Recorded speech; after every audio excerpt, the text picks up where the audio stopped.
सिपह सलार मर्द अहन करार, पूरी दुनिया शानदार मिलिट्री डिप्लोमेसी और कायदाना सलाहियतों की मोहतरफ। वॉशिंगटन टाइम्स की रिपोर्ट के मुताबिक फील्ड मार्शल आसिम मुनीर बासर शख्सियत, आलमी सतह पर नई शोहरत मिली, मजबूत आसाब के मालिक आर्मी चीफ, सख्त फैसले लेने की भरपूर सलाहियत रखते हैं।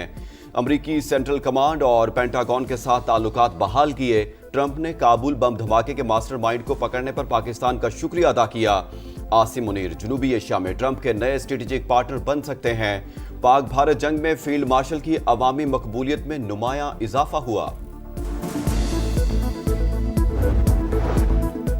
फील्ड मार्शल ने किसी सहाफी को कोई इंटरव्यू नहीं दिया। जिस कॉलम की बात की जा रही है वो ब्रसेल्स का एक इवेंट था। वहां पीटीआई का कोई जिक्र हुआ, न ही किसी मौफी का। डीजीआईएसपीआर ने सुहेल वड़ाइच का दावा मुस्तरद कर दिया।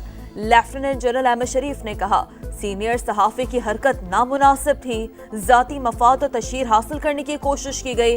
गैर कानूनी हरकत करने वाले को कानून का सामना करना पड़ेगा। 9 मई के जिम्मेदारान और सहूलतकारों को भी कचहरे में आना होगा। फौज एक जिम्मेदार इदारा है। पाकिस्तान खित्ते की तकदीर बदलने वाला मुल्क है। यही वजह है कि पाकिस्तान पर तवातुर से हमले होते हैं। बानी पीटीआई की 9 मई के 8 मुकदमात में जमानत मंजूर। किसी और मुकदमे में मतलूब नहीं तो रिहा किया जाए, सुप्रीम कोर्ट का हुक्म। चीफ जस्टिस याहिया आफरीदी की सरबराही में 3 रुकनी बेंच ने फैसला सुना दिया। लाहौर हाई कोर्ट के अहकामात का लदम करार। बानी पीटीआई के खिलाफ शवाहिद की स्क्रूटनी जरूरी। सबूतों का जायजा ट्रायल कोर्ट ही ले सकती है। 4 सफ़हात पर मुश्तमिल तहरीरी फैसले का मतन। बानी की जमानत कानून के मुताबिक हुई। सुप्रीम कोर्ट ने दुरुस्त फैसला सुनाया। प्रोग्राम नदीम मलिक लाइव में सलमान अकरम राजा की गुफ्तगू।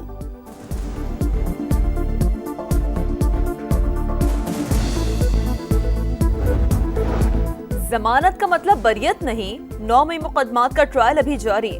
खुशियां मनाना समझ से बालातर है। वज़ीर इत्तलात अताउल्लाह तारर का रद्द-ए-अमल। कहा, बानी पीटीआई ने मुल्क के खिलाफ साजिश की। शवाहिद की बुनियाद पर सुनाई गई 14 साल की सजा बरकरार है। इसराइल का गजा पर कब्जे के लिए नया ऑपरेशन। कई मकामात पर मुसलसल बमबारी।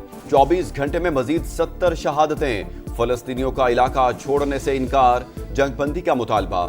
यरगमालियों की वापसी और जंग का खात्मा हमारी शराइत पर होना चाहिए। नेतन्याहू की हमास से मुज़ाकरात की हिदायत।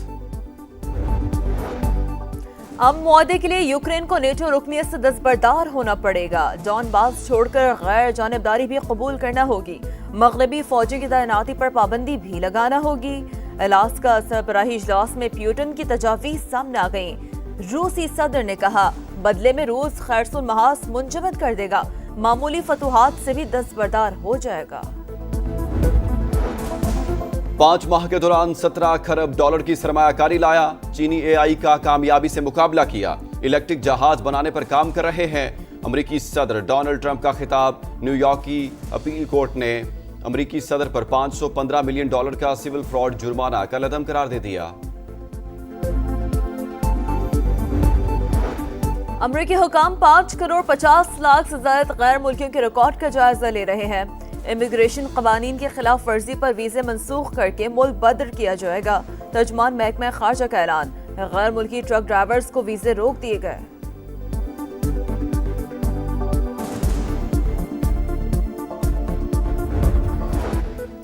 कोलंबिया के शहर कैली में मिलिट्री बेस के करीब कार बम धमाका। 5 अफराद हलाक, 30 से ज्यादा जख्मी। कई की हालत तशवीशनाक। पुलिस के मुताबिक हमला आवर का हदफ मिलिट्री एविएशन स्कूल था।